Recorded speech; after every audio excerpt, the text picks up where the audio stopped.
11th class history, lesson number 4. Lesson name is the Central Islamic Lands. Topic: the Caliphate expansion, civil wars and sect formation.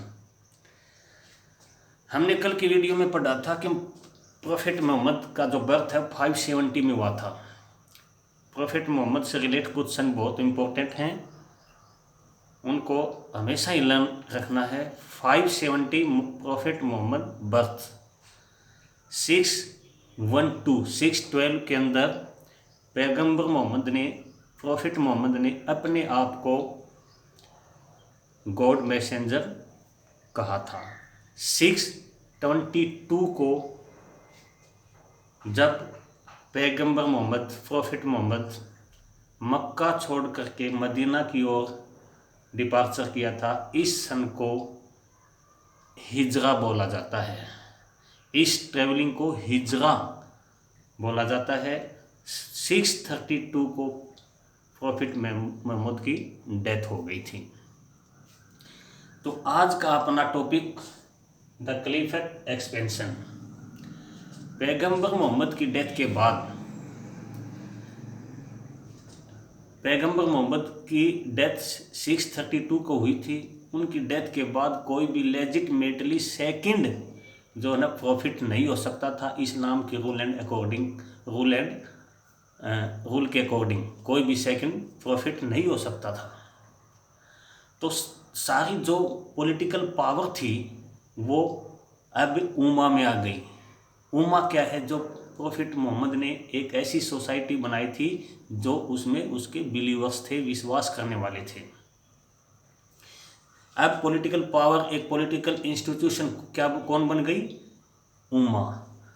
उम्मा अब जितने भी next कौन जो है पैगंबर मोहम्मद का या खलीफत प्रोफेट मोहम्मद का सक्सेसर होगा, अब इसका डिसीजन कौन करे या उम्मा को रिप्रेजेंट करने वाला कौन हो, अब इसके लिए इस्लामिक वर्ल्ड में स्ट्रगल चल पड़ा।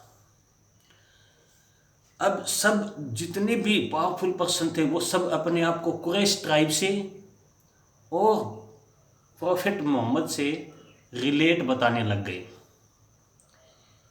अब जितने भी नेक्स्ट जो भी रिप्रेजेंटेटिव होगा उम्मा का नेक्स्ट, अब उनके सामने दो मेन एम्स थे।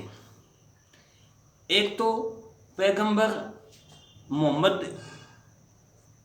के जो उम्मा बनाई थी उसको स्ट्रॉन्ग करना था, सभी ट्राइब्स को कंट्रोल करना था, और दूसरा इस्लामिक स्टेट के लिए रिसोर्स पैदा करने थे।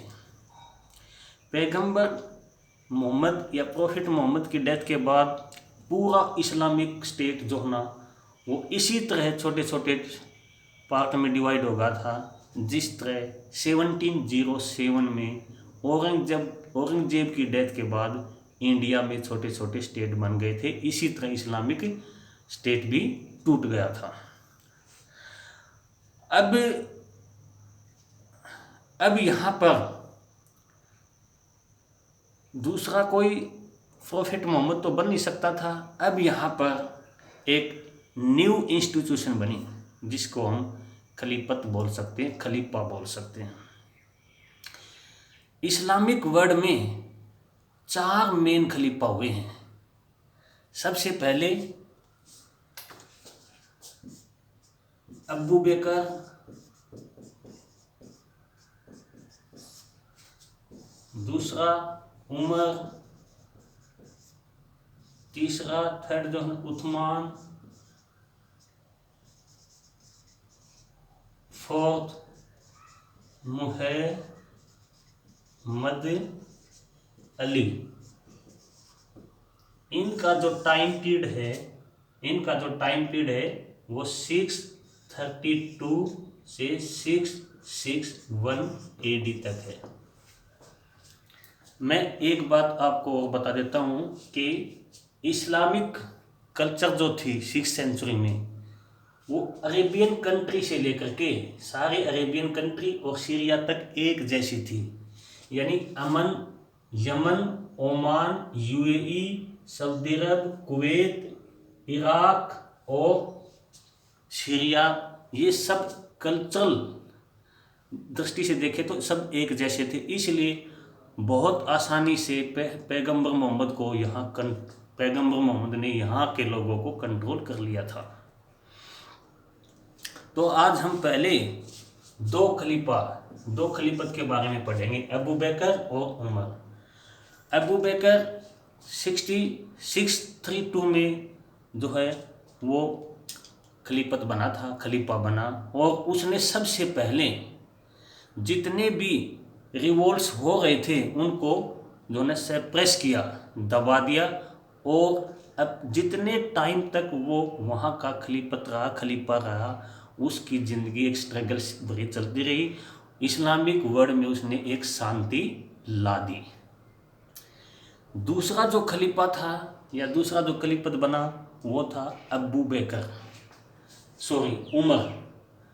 उमर। पहला कौन है? अबू बकर, उमर, उस्मान और मोहम्मद अली, ये चार हैं। इन चारों का टाइम 632 से 661 है। अबू बकर ने क्या किया है? अबू बकर का टाइम पीरियड बहुत शॉर्ट है, छोटा है। उसने जितने भी इस्लामिक वर्ल्ड में जितने भी रिवोल्ट हो गए थे उस टाइम उन सबको सप्रेस कर दिया, दबा दिया और वहाँ पर शांति ला दी। इसके बाद वहाँ पर जो नया खलीफत बना है वो कौन है? वो है उमर एक ऐसा खलीफा था जिसने ये महसूस किया कि जब तक उम्मा को बहुत ज़्यादा पावरफुल नहीं बना दिया जाता तब तक इस्लामिक वर्ल्ड को आगे नहीं बढ़ाया जा सकता। इसलिए वो जानता था कि जो ट्रेड है, जो इनकम ट्रेड से आ रही है या टैक्स से आ रही है वो इस्लामिक स्टेट के लिए काफ़ी नहीं है। इसलिए उसने जो है ना ये सोचा कि लूटिंग के द्वारा जो है ना इस्लामिक लोगों को और ज़्यादा इकोनॉमिकली पावरफुल किया जा सकता है। इसलिए उसने अब ये है मक्का यहाँ पर, इसलिए उसने क्या किया, ईस्ट की ओर यहाँ पर ससानी रूल है। ये कौन है यहाँ पर? ससानी। और इसके यहाँ पर ये कौन है? यहाँ पर जो है बेंजेटाइन एम्पायर है। यानी ये एम्पायर उन लोगों का है जहाँ क्रिश्चियनिटी है, क्रिश्चियन लोग रहते हैं। बेंजेटाइन एम्पायर बोला जाता है। अरेबियन कंट्री के नॉर्थ वेस्ट में, अरेबियन कंट्रीज के नॉर्थ ईस्ट में ससानीज लोग हैं। यहाँ मुख्यतः ईरान और अफ़गानिस्तान का एरिया इसके साथ साथ है। उमर ने इनके ऊपर अटैक करने की प्लानिंग बनाई। यहाँ जो रिलीजन कौन सा है? यहाँ जो रिलीजन है ज़ोरोस्ट्रियनिज्म है, यानी ज़रथुस्त्र लोग हैं। यहाँ पर जो है क्रिश्चियन लोग हैं। अब जब उमर यहाँ का रूलर बना तो ये दोनों बहुत ही इकोनॉमिकली और पॉलिटिकली बहुत ही पीक पर थे, बहुत ही प्रॉस्पेरियस थे।